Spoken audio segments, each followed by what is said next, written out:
Okay, Marcus. It says here we need to insert part A into slot B and then attach it with screw C. Emily, manuals are for people who need them. I got this. You just gotta feel it out, you know? Like jazz. You just compared building a desk to jazz? You're supposed to follow instructions, not freestyle. Listen, I've got rhythm. This desk is practically building itself. Is the desk feeling that too? Because it looks like it's dodging you. These go in here.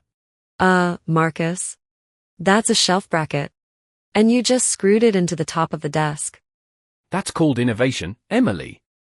No one ever said a desk has to look like a desk. Fine, Mr. Innovative, but I'm calling it now. This thing is going to collapse the second someone puts a coffee cup on it. Wow, no faith in me. You hurt me, Emily. Yeah, hurt you? The desk looks devastated.